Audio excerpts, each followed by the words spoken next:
Além da Vida, um encontro semanal com a doutrina dos espíritos, codificada pelo ilustre pensador francês Allan Kardec. Um momento de meditação, um momento de reflexão, um momento de luz. Além da Vida, uma mensagem de esperança para um novo amanhecer. Todos os domingos, às 8h30 da manhã, aqui, na Rádio Londrina.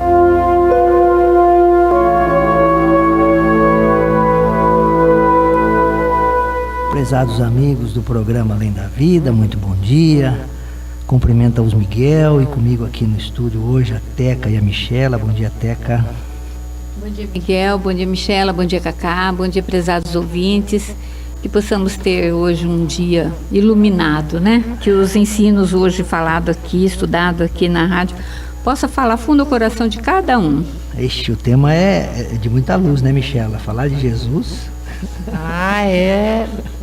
É o mês dele, né? É o mês da nossa lembrança. Bom dia a todos, bom dia, caros ouvintes, bom dia, Miguel, Cacá, Teca e todo mundo. Mais um dia, mais um prazer de estar aqui com vocês. Obrigada. E semana passada, os amigos que acompanham o nosso programa, a Silene e a Jane, viajaram pelas histórias de Jesus, do Cristo, através da mediunidade de Divaldo Pereira Franco, né? E o espírito Amélia Rodrigues, ela tem muitos livros, né? E vale a pena, quem gosta de história, aquelas histórias lá da Palestina, de Cafarnaum, e é muito bonito, né? Lembrar de Jesus naquela época, né? E muito atual nos dias de hoje, quando ele trouxe, né, o Consolador prometido, que ele mesmo naquela época disse que pediria ao Pai, né? Então se apresenta o Espiritismo para todos nós no final do século XIX como sendo esse Consolador que ficaria eternamente conosco, né?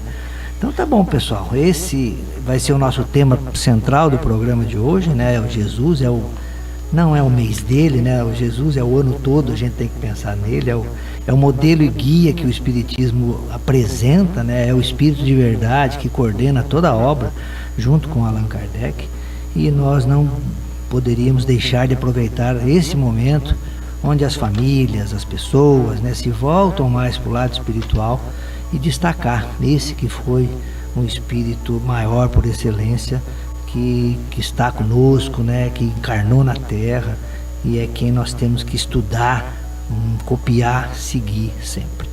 Como nosso primeiro momento aqui do programa, né, o programa Momento Espírita, preparado pela Federação Espírita do Paraná, que hoje tem como título Ter e Ser. É um desafio muito difícil, dizia aquela senhora de cabelos nevados pelo tempo, falando do convívio entre pessoas com diferentes objetivos de vida. Comentava que quando se casara, imaginou que seria fácil fazer o companheiro ver o mundo com outros olhos. Porém, a realidade na sucessão dos dias foi mostrando que as mudanças somente acontecem quando as pessoas querem. Ela fora professora e se entregava de coração ao trabalho voluntário, auxiliando os demais a enfrentar a vida com alegria. Seu companheiro, no entanto, era comerciante e seu sonho era a autorrealização no campo das finanças. Para ele, todos deveriam lutar pelas conquistas materiais para favorecer a vida na velhice. Por isso, cobrava dela mais colaboração na conquista de bens que pudessem constituir riqueza. Passados anos, idosa, ela lhe disse que desejaria cursar uma faculdade. Era seu sonho. Dele recebeu somente críticas pela sua maneira de encarar a vida, como se fosse uma fantasia. Será que ela não percebia que estava próxima da idade de morrer? Para que criar ilusões? Ela silenciou com o coração retalhado. Mais tarde, com os ânimos amenizados, ela lhe disse que a diferença de visão entre eles era somente de uma letra. E explicou: você sempre lutou por ter mais dinheiro, mais propriedades, mais títulos. Quanto a mim, o meu sonho era e continua sendo somente ser. Ser melhor, intelectual e moralmente.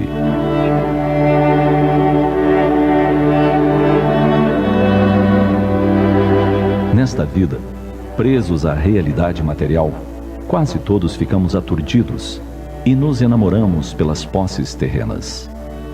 A busca que nos encanta é a do poder. Lutamos incansavelmente, nos jogando na tarefa de possuir tudo o que nos possa destacar. O poder do dinheiro nos faz sentir uma falsa superioridade junto aos demais, porque podemos adquirir o que quisermos. Dizem os sábios que quando desejarmos conhecer profundamente um indivíduo, basta lhe conferirmos qualquer poder.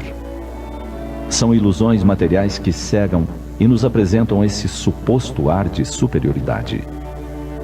Jesus, que conhecia profundamente as almas humanas, alertou-nos a respeito das posses que deveríamos acumular. Seus ensinamentos visavam as riquezas espirituais, as únicas que, depois de conquistadas, nada, nem ninguém nos poderá retirar. Disse-nos dos talentos que devemos trabalhar em nós, a fim de nos enriquecermos intimamente. Naturalmente, enquanto na terra, necessitamos buscar meios honestos de ganharmos o pão de cada dia, garantindo-nos o sustento. Porém, como somos estrangeiros, passando uma temporada na terra, não podemos nos descuidar da bagagem que levaremos ao retornar à casa verdadeira que nos aguarda. Essa bagagem é constituída do conhecimento que adquirirmos, dos sentimentos que burilarmos e do bem que fizermos. Somos espíritos imortais em busca de luz. Somente o amor e a sabedoria têm o poder de nos conferir enriquecimento definitivo. Saibamos optar pelo caminho que nos faça brilhar interiormente, irradiando luz ao nosso redor. E então, simplesmente, sejamos felizes.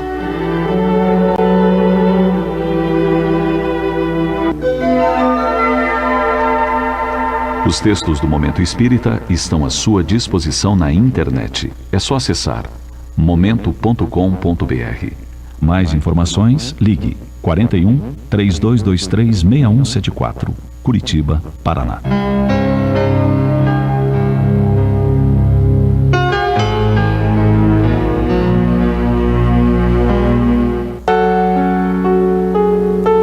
Tá aí, pessoal, a nossa mensagem de abertura, muito linda como sempre, muito profunda. O pessoal da Federação Espírita do Paraná se esmera em preparar pequenos textos. Já há muitos anos, esse programa já tem, acredito, mais de 20 anos, em várias rádios do Brasil. E vale a pena, pessoal, como mensagem diária, ouvir o Momento Espírita, tanto no site da Federação, feparaná.com.br, quanto no próprio site do Momento, momento.com. Vocês encontram lá várias temáticas de interesse, né? O título de hoje é Ter e Ser, né, Teca? E eu fiz uma síntese aqui, ó. O que nós temos hoje é um corpo material que permite que nós caminhemos aqui na Terra, né, nessa escola da vida, mas nós somos, e isso é importante a gente nunca esquecer em qualquer situação, como o próprio texto diz, espíritos imortais, né? Então aqui é passageiro, é rápido, e já já nós estaremos no plano espiritual, né, com a família espiritual nossa, né? E é isso que é mais importante, né, Teca? Ah, sim. Pensando sempre, né, que nessa condição de espírito imortal, a gente vai ter sempre essa certeza que nada se acaba ali no túmulo, né, Miguel? Que a gente é eterno, a gente vai continuar. Então essa dor, as coisas muitas vezes que acontecem com a separação, é só temporária, porque a gente vai se ver, vai se reencontrar, né? Então a mensagem é mais ou menos sobre isso mesmo que ela está trazendo para nós, né? E continuando ainda na mensagem, né, ela traz outra coisa que é bem interessante, né? Que a nossa encarnação atual mostra que o melhor de nós é nessa encarnação, né? Porque a gente vai evoluindo com o tempo, com as encarnações, e a gente não retrocede. Então, assim, esse é o meu melhor eu, né? Vamos dizer isso.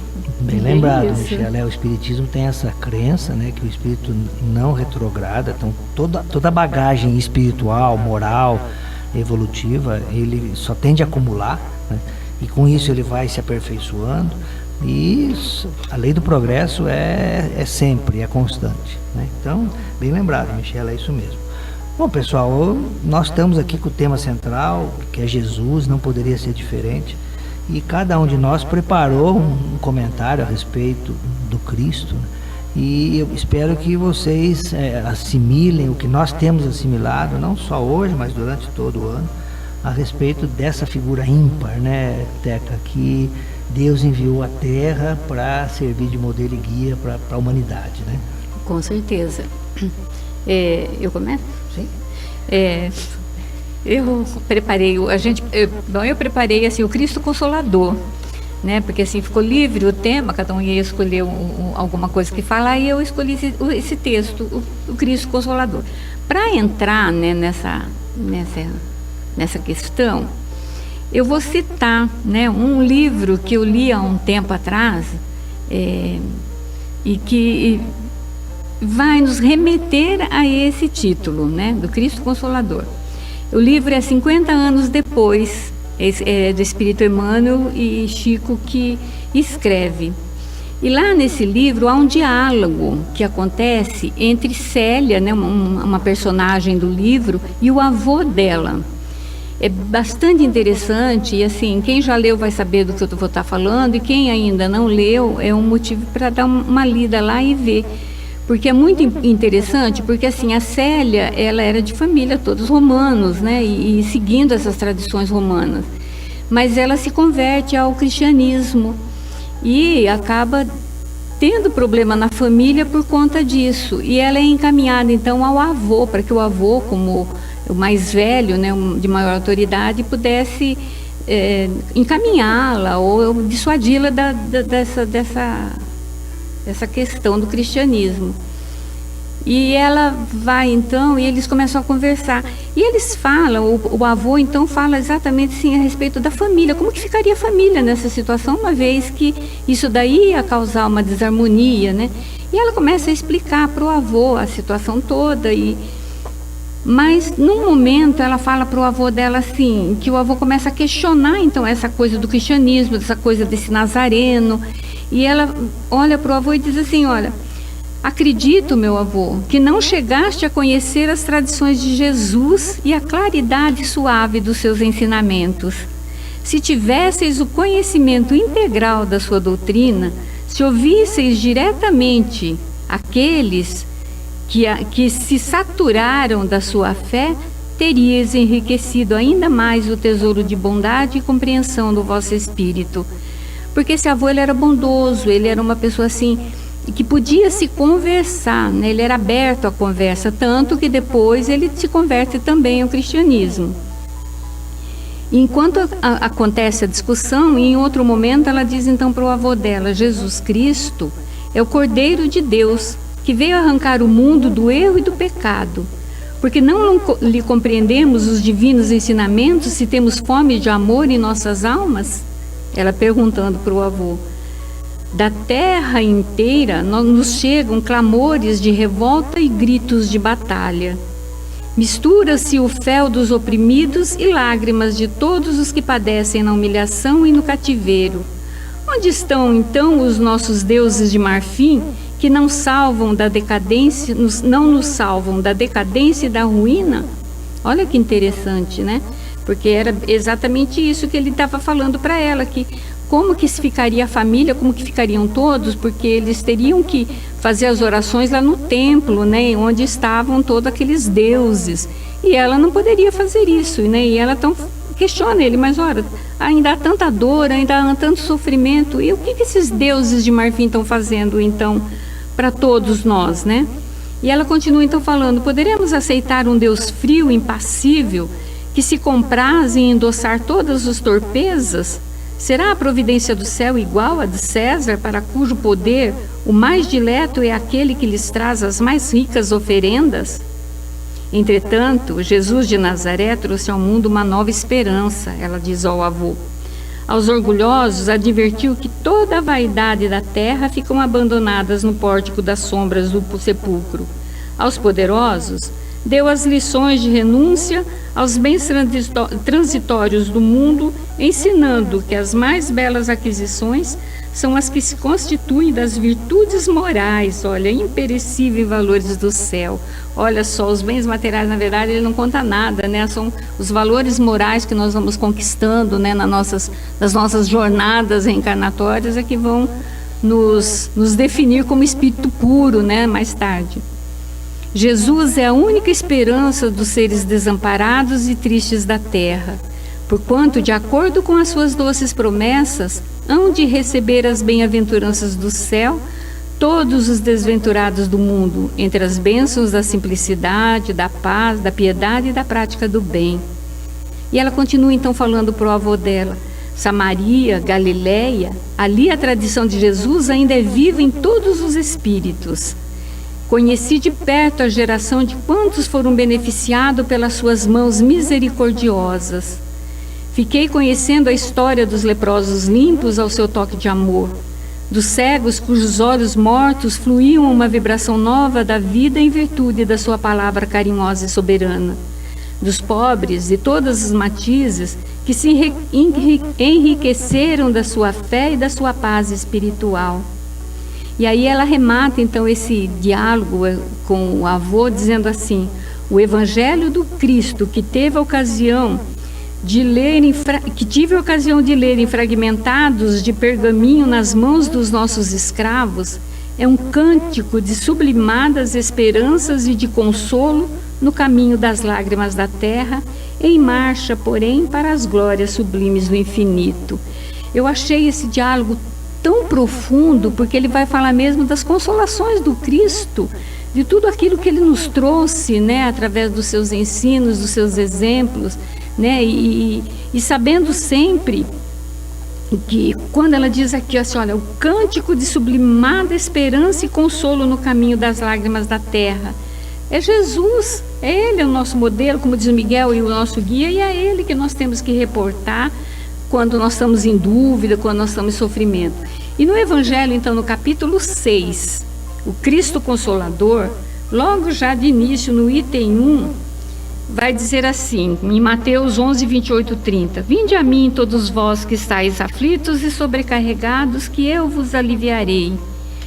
Tomai sobre vós o meu jugo e aprendei comigo, que sou brando e humilde de coração, e acharei repouso para vossas almas, pois é suave o meu jugo e leve o meu fardo.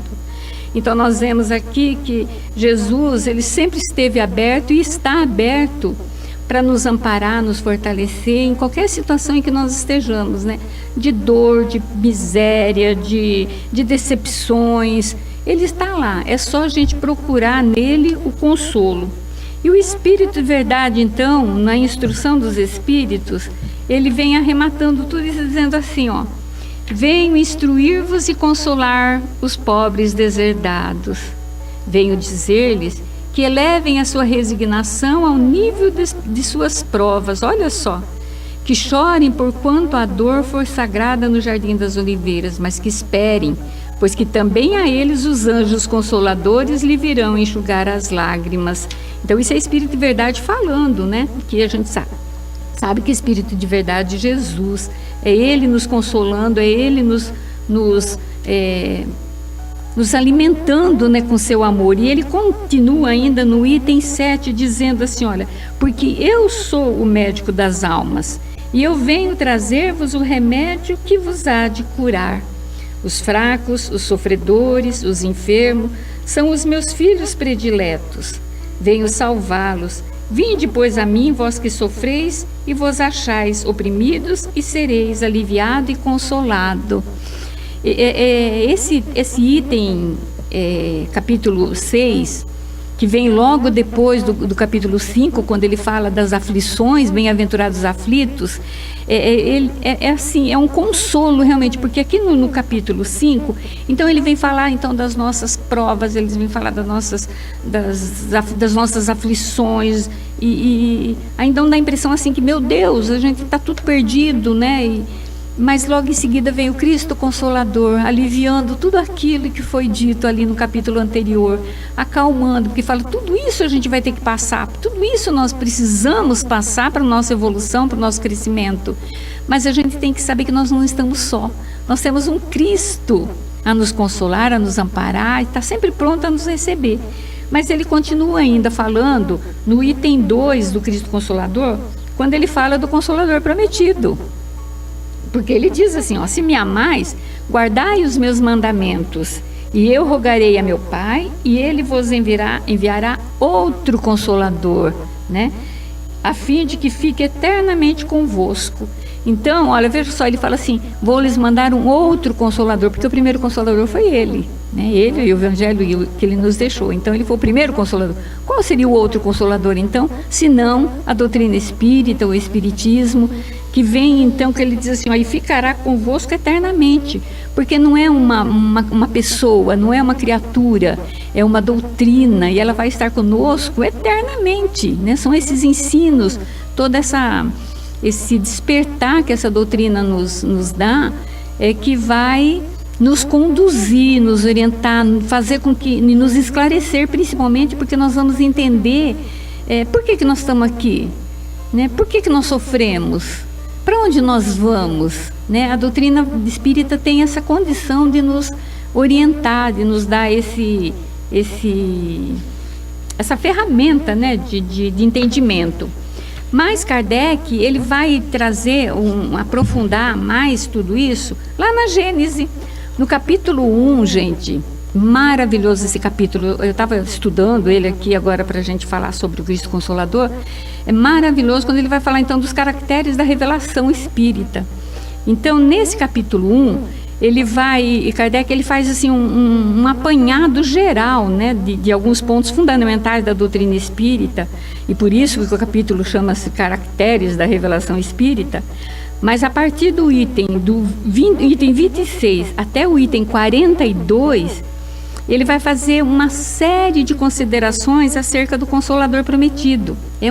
É longo, né? Então não tem como a gente ficar assim, lendo nada, né? Mas que fica a orientação para vocês procurarem na Gênesis, no capítulo 1, do capítulo 26 ao 42.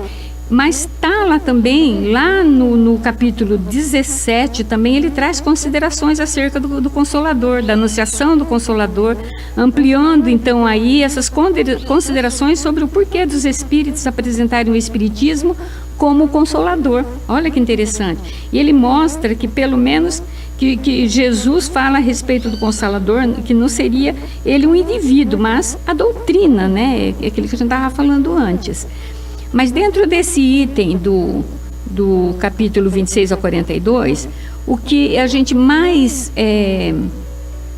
vai ficar assim preso seria no capítulo 27, porque não é no capítulo, gente, desculpa, é no item 27, quando ele vai falar assim, ó, por que chama ele ao novo Messias de Consolador?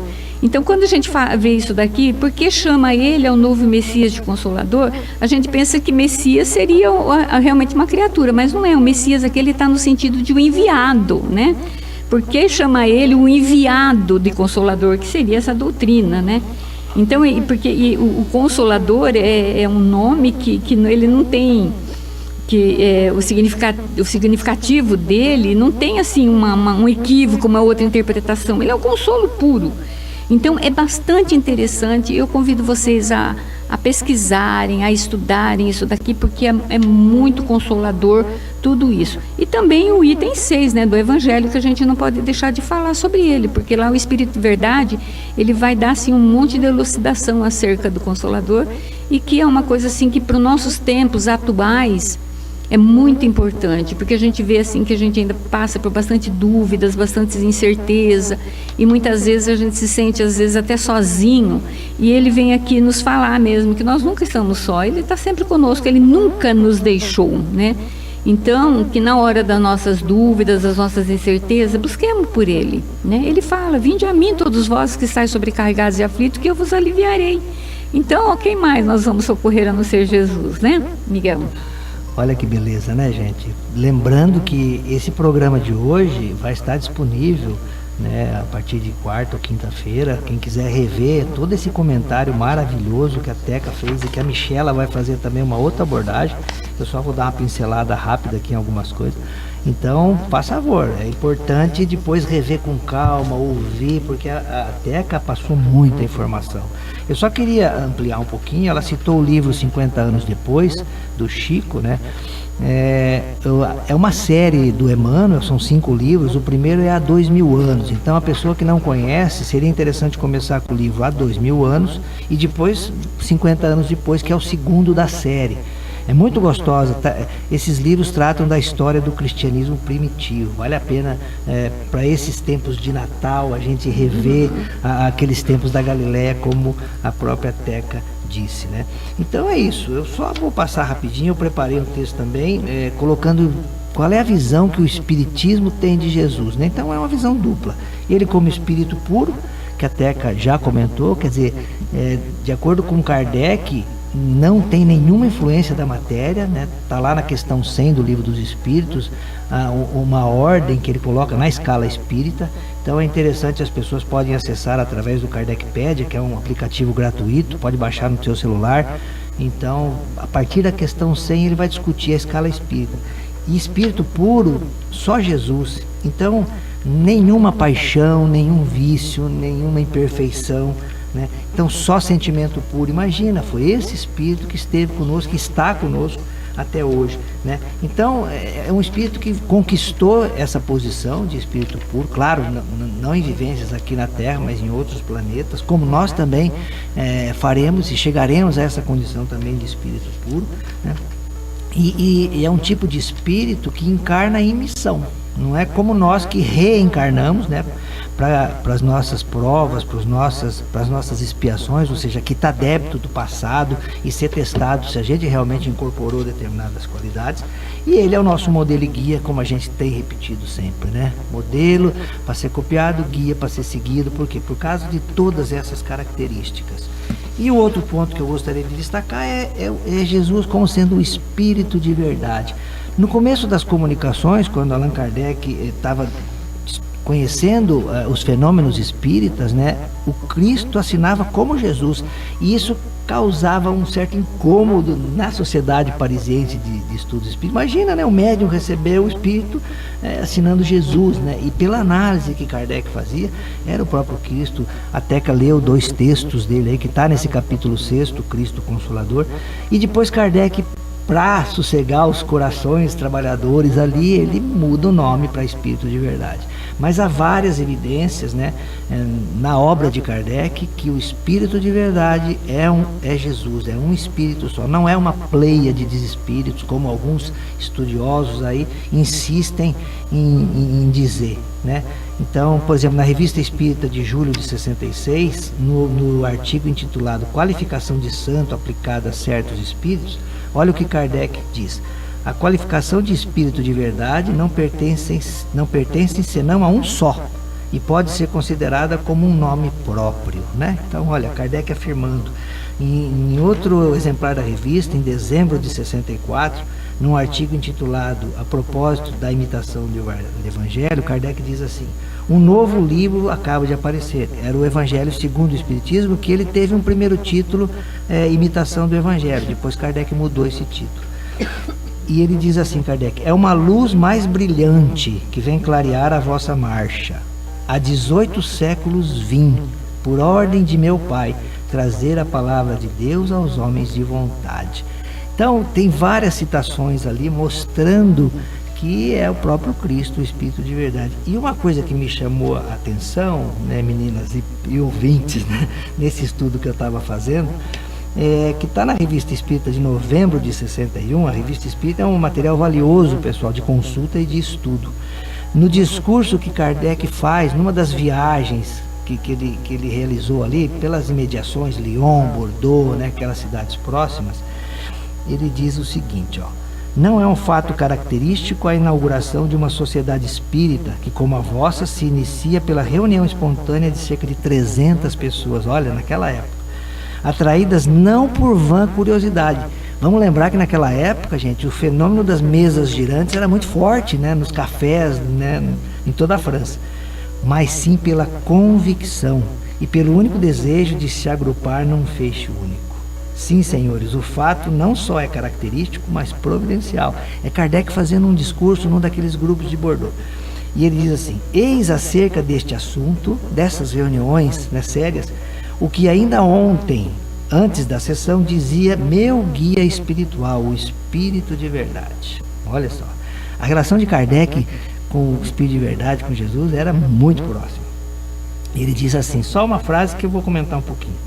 Deus marcou com o cunho da sua vontade imutável a hora da regeneração dos filhos desta grande cidade. A obra, pois, com confiança e coragem, e aí segue. E me chamou a atenção, pessoal, porque hoje há uma preocupação dos espíritas, principalmente, né, com o mundo de regeneração. E esse mundo de regeneração não é o planeta físico material, né? Essa regeneração vai ser processada dentro de cada um dos seus filhos. Então, nós sabemos pelo Espiritismo que o que dá característica aos planetas, aos mundos, dentro daquela classificação que Kardec apresenta, desde mundos primitivos até mundos celestes, são os espíritos que ali estão habitando.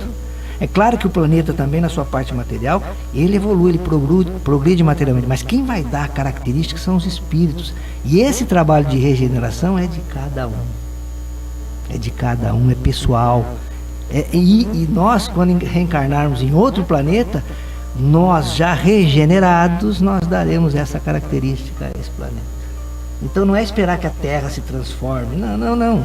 Nós, nos transformando, daremos características para onde a gente estiver, né, Michela? E foi assim, então, né, que Deus, com sua vontade, diz que o verbo se faça a carne. Por que o verbo? Porque o verbo é a ação. E aí Jesus veio entre nós, com a sua graça e sua verdade, nos mostrar como é que a gente chega nesse mundo de regeneração, que é nosso guia, né? Esse mestre que Maria recebeu, que enfaixou, mas ele é a representação da força, do poder, da vida e da verdade. E eu não podia deixar de falar de Jesus sem contar uma historinha, porque Jesus adora, ele fazia muitas histórias, inclusive ele ia sempre, ele se encontrava na casa de Simão Pedro para fazer o estudo do lar. Jesus sempre disse que é muito importante a gente fazer um dia da semana, pelo menos, né? Se não todos os dias, quem quiser, o estudo no lar, o estudo edificante de tudo. E aí, nesses estudos, conforme o livro Jesus no Lar, que cada item vai ser um estudo desse, uma conversa dessa na casa de Simão Pedro, que eu aconselho a vocês lerem. No item 16, a gente tem ele explicando sobre o auxílio mútuo. E lá ele explica, ele conta, na verdade, né, a história de duas pessoas que eram muito amigas, que estavam numa zona assim bem montanhosa, eles já estavam enfermos, cansados, né? E eles estavam ali se defendendo contra os próprios golpes do ar gelado, que foram surpreendidos naquela travessia que eles estavam até o albergue na qual eles precisavam chegar, que era uma cidade, né? E aí, no meio do caminho, eles encontram uma criança já praticamente meia semi-morta, meia congelada. E um deles fala assim, vamos pegar o pequenino e levar conosco. O outro falou, nós já estamos enfermos, doentes, o caminho é longo, está muito frio, se a gente fizermos isso, nós 3 morreremos. E assim, o amigo, com toda a dó e piedade, ele falou, mas eu vou tentar. E ele catou a criança, colocou entre o seu peito e a roupa, para carregar ela, né, que ela estava semi-morta. E o amigo, apressado, continuou a caminhada. Ele disse, olha, eu vou seguir porque a gente vai morrer, nós vamos morrer nesse tempo, né? E ele seguiu. Então, o que estava com a criança acabou seguindo em passos mais devagar, porque estava com a criança, obviamente, eles já estavam bem cansados da viagem. À noite, eles não conseguiram descansar, foi terrível, ventos e golpes gelados, veio uma chuva extremamente congelante, o que dificultou muito o caminho. Mas esse amigo com a criança conseguiu chegar lá na estrebaria, né? extremamente já altas horas da noite, cansados, os dois adormeceram. E no dia seguinte, quando acordaram ele e a criança, que sobreviveu graças a ele, ele questionou do amigo, e aí ele descobriu que o amigo não tinha chego. E interessante que o amigo tinha saído antes, né? Então eles saíram à procura do amigo. Ele saiu à procura do amigo que não tinha chego e descobriu que o amigo estava congelado com o frio no meio do caminho. E aí ele se questionou o que aconteceu, né? E aí se descobriu que o fato dele ter ajudado a criança e colocado a criança em seu peito, os dois se aqueceram durante a viagem. Então, a moral disso tudo que Jesus quis passar quando a gente ajuda, a gente é muito mais ajudado do que completamente dando ajuda. E o outro que se negou, infelizmente, ele teve uma prova tão difícil que ele não superou naquele momento. Então, Jesus é isso, ele faz esse ensinamento, né? E aí, no livro Em Torno do Mestre, a gente pergunta, né? Onde nasceu Jesus? Nós sempre temos essa dúvida, será que nasceu 25 de dezembro mesmo? Mas onde que nasceu Jesus? Quando nasceu Jesus? E aí, tem lá, é muito, muito interessante, porque se a gente perguntar para Paulo, o discípulo, né, onde Jesus nasceu, ele vai nos dizer que foi na estrada de Damasco, quando eu, então, intolerante e fanatizado por uma causa inglória, me vi envolvido na sua divina luz. Dali por diante, já não sou eu mais quem vive, mas o Cristo que vive em mim. Se perguntarmos para Madalena onde e quando nasceu Jesus, ela nos falará. Jesus nasceu em Betânia, certa vez em que sua voz ungida de pureza e santidade despertou em mim a sensação de uma vida nova, com a qual até então jamais sonhara.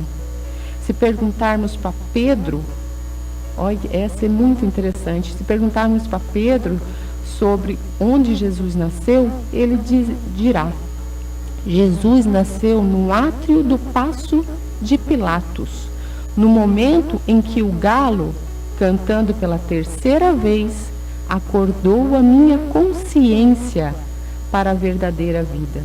Daí por diante, eu nunca mais vacilei diante das potentadas do século, quando me era dado defender a justiça e proclamar a verdade, pois a força e o poder do Cristo constituíram elementos integrantes do meu próprio ser. Interessante essa, porque não foi quando ele conheceu ou quando Jesus chamou ele que ele estava no barco. Foi quando o galo cantou 3 vezes e ele aí sim colocou todo aquele ensinamento. Ele compreendeu tudo e Jesus nasceu para ele ali. E assim a gente vai questionando, se perguntar para o João Evangelista quando nasceu, foi quando veio a iluminação, né, para a sua vida. E assim todos os outros que a gente pode vir a perguntar quando nasceu Jesus. E eu agora pergunto a todos vocês, quando Jesus nasceu na vida de vocês? Será que foi em 25 de dezembro ou foi em outra data? Porque é quando a gente se transforma, quando a gente incorpora, quando a gente compreende aí toda essa divindade, todo esse exemplo, todo esse guia que é Jesus, não é isso, Miguel? Bom, Michela, nós vamos estudar com o Zé Antônio logo em seguida o poder da ubiquidade. Muito bela essa tua colocação, fica aí, pessoal. Jesus pode ter nascido agora para muita gente, né, que está ouvindo esse programa. E para nós aqui, eu vou fazer uma reflexão e pedir para a Teca e para a Michela comentar também. O espírito puro, ele tem essa capacidade, né, de se comunicar em vários locais ao mesmo tempo e também no tempo, não é só no espaço, no tempo também. E eu gostaria de lembrar aqui que para nós 3 da rádio que fazemos esse programa no terceiro domingo, Jesus nasceu também quando Eurípides convidou a gente para participar desse programa. Né, Teca? Olha, Jesus nasceu para mim nesse dia, sim. Mas eu acho que eu ainda vou mais além, viu, Miguel? Eu acho que Jesus nasceu para mim o dia que o Eurípides pediu para que eu pusesse água no copinho. Porque eu vinha de um segmento religioso diferente, fazia pouco tempo que eu estava na casa espírita, e assim, eu ouvia a palestra e ia para casa. Mas eu tinha comigo assim, uma necessidade muito grande, porque eu achava que aquilo era muito pouco, eu precisava fazer mais alguma coisa, eu tinha necessidade de fazer alguma coisa. E certo dia, num domingo de manhã, então, eu lá participando da reunião, ele chega para mim e diz assim: você pode colocar água lá no copinho? Parece brincadeira, né? Mas foi o dia talvez mais feliz, porque naquele dia eu me senti tão útil.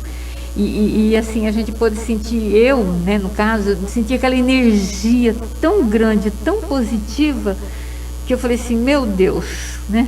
Jesus, aqui é meu lugar. Aí fica a lembrança, né, Michela? Bem colocado pelo teu texto, né? E para mim, né, Jesus nasceu quando eu conheci a doutrina espírita, que eu entendi que Deus era bom, porque até então para mim, mas como pode ser um Deus bom com crianças nascendo com defeito, com pobreza, com matança? E eu compreendi que isso não é ato de Deus, é ato dos homens. E eu fez lógica para mim. E aí eu conheci a doutrina e comecei. E Deus e Jesus renasce todos os dias. Quando eu releio um texto, quando eu estudo, quando eu aprendo. Porque às vezes a gente lê o texto, quando eu vou relê-lo, eu descubro mais um negocinho que eu não estava apta, né, naquele momento ainda de conhecer, e que agora eu descobri mais um pedacinho. Assim foi a oração do Pai Nosso, que eu descobri que o pão de cada dia, que Jesus já falava que não era só de pão que vivia o homem, e eu não compreendia que ele estava falando desse entendimento, desse conhecimento, desse desenvolvimento moral. Então Jesus nasce todos os dias para mim de uma maneira diferente, que eu não conhecia ainda. Quando a gente vai visitar os enfermos, quando a gente faz uma caridade, quando a gente vai estudar, todos os dias Jesus nasce para mim. Tá aí, pessoal, o nosso tema central de hoje, né? Gratidão a Eurípides Gonçalves, que esse ano regressou ao plano espiritual. Esse ano, né? O ano passado? Esse ano, né? Zé Antônio também regressou esse ano, querido amigo, né? E é dele que nós vamos ouvir agora a reflexão seguinte, reflexão espírita, que pode ser encontrada lá no site do Centro Espírita Meimei, que tem por tema ubiquidade dos espíritos. Vamos ouvir e regressamos depois. Olá, amigos.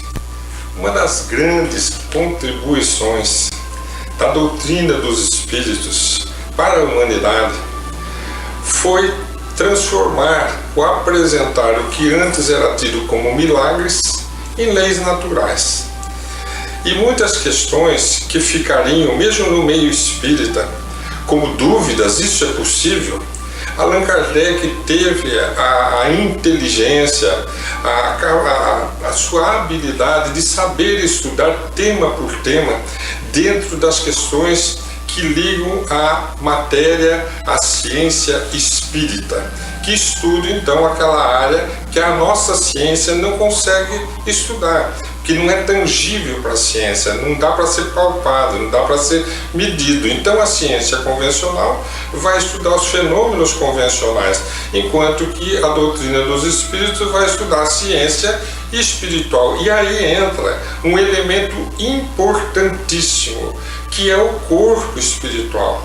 Ao conhecermos a natureza da criatura humana, a tríade, corpo físico, corpo espiritual e espírito, é fundamental para que nós entendamos os fenômenos que ocorrem e possamos então analisá-los dentro do aspecto da ciência espírita. Hoje nós vamos abordar um tema pouco estudado na doutrina espírita, mas muito importante, que se chama ubiquidade dos espíritos, que é um capítulo que o Allan Kardec escolhe para o livro dos espíritos, para o livro dos médiuns, ubiquidade. Se nós formos no dicionário, nesses dicionários de aplicativos, os grandes dicionários conhecidos, nós vamos observar que a palavra ubiquidade, na teologia, vai estar ligada a Deus. O que significa? É um dos atributos de Deus, a onipresença. Está estar presente em todos os lugares ao mesmo tempo. Então isso é para Deus, é um atributo divino, senão não seria Deus. Deus tem que ter todos os atributos da sua máxima potencialidade, senão não seria Deus. Então a onipresença é estar aqui, é estar em todo lugar. Tanto que Jesus, quando nos ensina a orar, ele fala para que está em toda parte, nos ajudando a entender que Deus está no céu em toda parte, em todo lugar, porque Deus é onipresente. Isso é o sinônimo da palavra ubiquidade. Acho que quando Allan Kardec vai abordar a questão da ubiquidade para os espíritos, ele vai entrar numa questão muito interessante, porque quando nós estudamos a mediunidade do espírito encarnado, o que nós aprendemos? Que a mediunidade não tem moral. Quem vai dar a moral para a mediunidade é o médium. Então a mediunidade, ela independe da moral da pessoa, é uma ferramenta que se desenvolve. Então qualquer pessoa, por maior criminoso que seja, ou um santo que seja, pode ter a mesma mediunidade.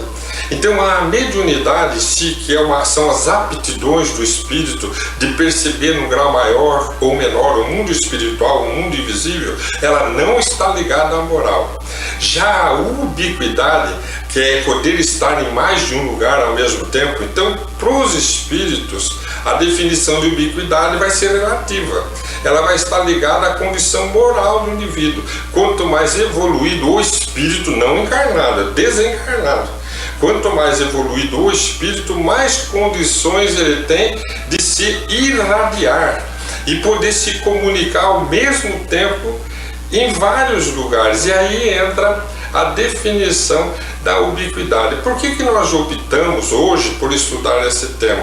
Porque se um dia nós estivermos diante de uma situação em que um espírito transmitiu uma mensagem em dois lugares diferentes, pode ser até no mesmo ambiente ou distantes, dizendo a mesma coisa, e a gente for se questionar, isso é possível? Se for um espírito elevado, é possível, conforme nos ensina Allan Kardec. E Allan Kardec diz assim, aprendendo logicamente com os espíritos superiores, pense no Sol, o Sol nessa estrela de quinta grandeza que irradia a sua claridade, a sua energia para todos os lugares. Ele está em todos os lugares irradiando, cada um vai receber conforme o lugar onde esteja, mas ele está irradiando. Então quanto mais evoluído o espírito, mais tem condições de poder transmitir uma mensagem em dois lugares diferentes, dizendo a mesma coisa ou dizendo coisas diferentes. Aí as pessoas vão pensar, mas onde que eu vou achar um exemplo disso?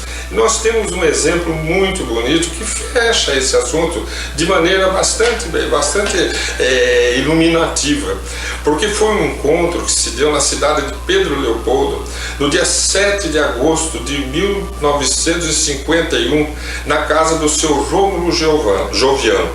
Rômulo Joviano era o patrão do Chico. Muito espírita, o livro Ave Cristo, o livro Paulo Escreva foi escrito na casa dele, psicografado na casa dele, para poder estar distante dos ambientes que pudessem gerar turbulência. Então ele, que morava fora da cidade, patrocinava esses ambientes propícios. Então, numa noite, de 7 de agosto de 1951, o Brasil estava recebendo a visita do célebre escritor, pensador, professor. Ele tem várias qualidades, Pietro Baldi. Pietro Baldi, que escreveu 24 obras, chegou a ser indicado para o para o Nobel, se eu não me engano, de literatura em 1964. A grande síntese, o grande livro dele, que os espíritos do Brasil naquela época se apaixonaram e começaram a transcrever para o reformador da Federação Espírita antes que se transformasse em livro. E ele era uma pessoa tão ligada a Francisco de Assis, que ele provavelmente não sabia, era o seu guia. Só com 45 anos de idade, ele recebe a primeira mensagem do seu guia espiritual, que se apresenta como sua voz, e sempre viria, então, a partir daquele momento, que foi numa véspera de Natal, fim de ano mesmo, eles recebem, tanto 31 de dezembro, sabe? Ele recebe essa mensagem de sua voz e passa a receber dali as mensagens desse guia. Quando ele começa as suas palestras públicas, que foi um segundo momento da sua vida, primeiro foi só escrever, depois como médium, praticamente estudioso, e a segunda foi sair fazer palestras, muito respeitado pelos grandes da humanidade que gostavam muito dos seus livros, inclusive Einstein. Ele chega ao Brasil, é muito bem acolhido pelos espíritos do Brasil e vai parar em Pedro Leopoldo. E naquela noite estavam 12 pessoas, segundo descreve Clóvis Tavares no seu livro 30 anos com Chico Xavier, em torno de uma mesa.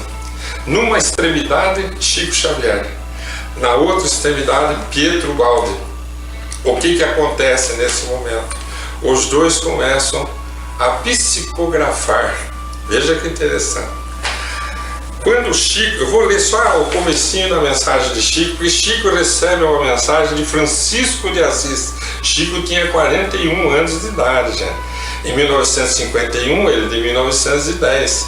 Quando ele recebe a mensagem, que vem assinada por Francisco de Assis, a mensagem é dirigida para Pietro Baldi, que na mensagem diz assim: Pedro, o Calvário do Pedro, o Calvário do Mestre não se constituía tão somente de secura e aspereza, do Monte Pedregoso. E a mensagem é linda, eu não vou ler para vocês, ficaria muito comprido, mas quem quiser pode entrar em contato comigo que eu mando para vocês, mas está na internet, vocês procuram o livro 30 anos com Chico Xavier, de Clóvis Tavares, vocês vão encontrar essas duas mensagens. E a outra mensagem, veja bem, enquanto o Chico está recebendo Francisco de Assis, Pietro Baldi está recebendo quem? A sua voz, quer dizer, o seu guia. E olha o começo da mensagem do guia de Pietro Baldi. Pedro, só que ele escreve em italiano, ela foi traduzida por Clóvis Tavares. Pedro, está sentindo aqui nesta noite a minha presença. Aquele que está diante de ti, falando do Chico, né? Ao mesmo tempo que tu está escrevendo, sente neste momento o meu pensamento, e o que ele escreve vai confirmar que sou eu que estou escrevendo por ele. Olha que interessante, através de Pietro Baldi, o Francisco de Assis era o guia de Pietro Baldi, ele assinava como sua voz. E Chico recebe já como Francisco de Assis, e Pietro recebe como sua voz, dizendo: estou escrevendo através de Chico nesse momento, e você vai reconhecer. E ele diz assim, ele falando de Chico, sente junto com você a minha presença, quer dizer, ao mesmo tempo que eu estou irradiando para você, os meus pensamentos eu estou irradiando para ele. Como que se chama isso? Ubiquidade. É poder estar em vários lugares ao mesmo tempo, quer dizer, irradiando o seu pensamento. Agora, você lê a mensagem, as duas mensagens são sublimes, mas não são idênticas.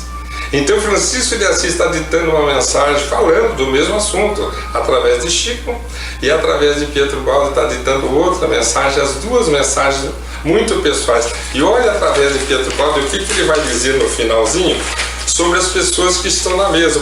O Francisco de Assis, que assina sua voz, ela diz assim: agora uma palavra, isso psicografando ali, agora uma palavra também para os teus amigos, uma palavra de gratidão e agradecimento, uma palavra de bênção por sua cooperação, com que eles, ajudando-te, tornam possível a realização da tua missão. Neste momento, Francisco de Assis, através de Pietro Baldi, estou falando ao coração de cada um deles, sem que você escreva o que eu estou dizendo, sem que tu lhe digas por escrito. Quer dizer, ele está psicografando através de Chico, psicografando através de Pietro Baldi e conversando mentalmente com cada pessoa que está ao redor da mesa, agradecendo, ao redor da mesa, agradecendo o carinho com que acolheram Pietro Baldi. Isso é ubiquidade. E pode acontecer distante. Uma pessoa está recebendo uma mensagem num lugar, por exemplo, existe na época das Irmãs Fox, existe uma mensagem muito interessante que é feita em duas salas diferentes, as mesmas palavras, a mesma frase, falando que chegou a época Isso em 1848, 49, 50, era mais ou menos 1850. Não tinha surgido o Espiritismo, 2 mensagens dizendo a mesma coisa, recebido por 2 médiuns diferentes, assinado pelo mesmo Espírito em 2 salas diferentes. O que é isso? Ubiquidade. Concluindo, Allan Kardec diz que só é possível aos espíritos evoluídos, e quanto mais evoluído, mais que ele poderá se irradiar. Fica aí hoje o nosso estudo. Belíssima mensagem do Zé, né, gente? Nossa, que ensinamento, que facilidade que ele tem de expor, né, o pensamento, né? A gente pode citar aqui também, como ubiquidade do espírito, o caso de Antônio de Pádua, né? Ele estava numa igreja, né, acho que celebrando uma missa, me parece, e era necessária a presença dele em um outro lugar. E ele faz o que ele tem que fazer lá no outro lugar onde ele era requisitado. Então ele estava na igreja e estava lá também. Então é a ubiquidade do espírito. Kardec ele faz um comentário acerca disso, dizendo então que cada espírito é uma unidade indivisível, mas cada um deles pode irradiar seu pensamento em diversas direções, sem com isso se dividir, né? Vai muito com aquilo que o Zé Antônio falou do grau de pureza do espírito, né? Ele pode estar em vários lugares ao mesmo tempo, assim como o sol, né? Que ele brilha para todo lugar, mas ele é um só, mas ele se divide, divide a sua irradiação, né? Então a gente vai passar para a Michela, para ela fazer já as nossas considerações, as nossas despedidas, né? E aí a gente, continuando um pouquinho, né? Porque quanto mais puro o espírito, menos denso, né, é a sua matéria. Na verdade o espírito não tem matéria, é a gente que tem. Mas de qualquer modo ele vai iluminando como o sol, né? Quanto mais puro, mais luz, e ao mesmo tempo ele consegue fazer. E lembrando que Francisco de Assis, nada menos, nada mais, foi João, o evangelista, né? Reencarnado segundo o Espírito Miramês, que a gente falou no último programa.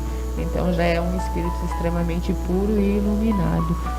Então, para a gente finalizar, a gente queria que nesse final de ano a gente relembre, repasse, porque um dos ensinamentos também que a gente tem é de a gente olhar para a nossa vida e fazer a retrospectiva, às vezes do dia, mas podemos fazer a retrospectiva do ano. Como eu fui, o que eu posso melhorar, o que eu posso ajudar, porque estamos aqui para aprender, para desenvolver. E Jesus nos mostrou o caminho, Ele é nosso guia, como a gente falou.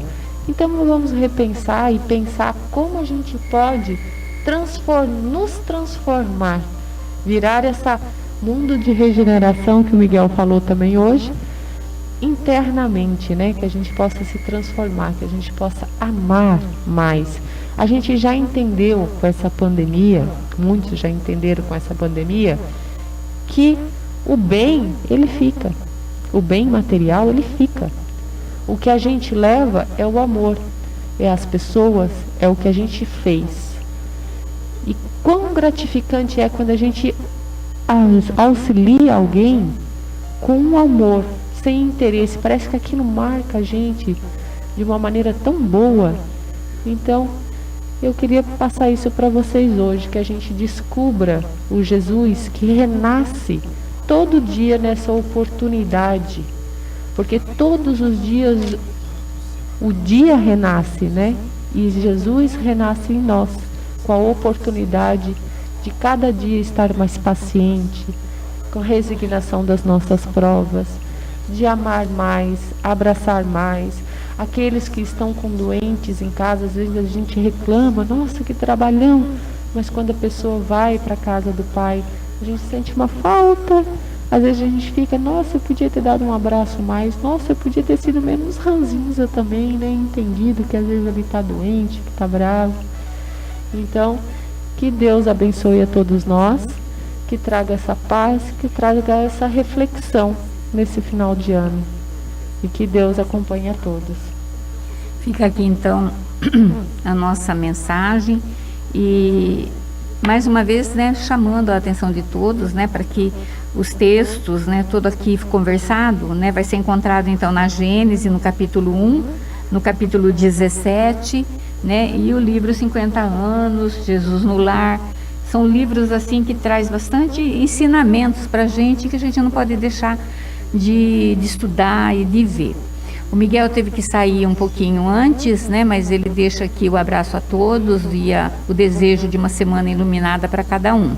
Então, que Jesus nos abençoe, nos envolva, nos dê uma semana repleta de coisas boas, né?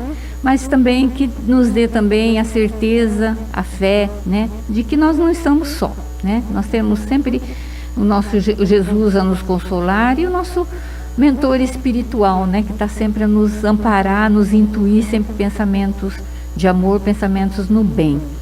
Lembrando também, gente, que existe o aplicativo Kardecpédia, né, que também pode ser consultado lá, todos esses textos que a gente conversou, que o Miguel falou, está lá na Kardecpédia, é um aplicativo gratuito que você pode baixar no seu celular, né, só precisa da internet, e lá você acha todos os textos, né, só jogar a palavra lá e você vai encontrar. Então, bom dia a todos, que Jesus os abençoe. Fiquem com Deus.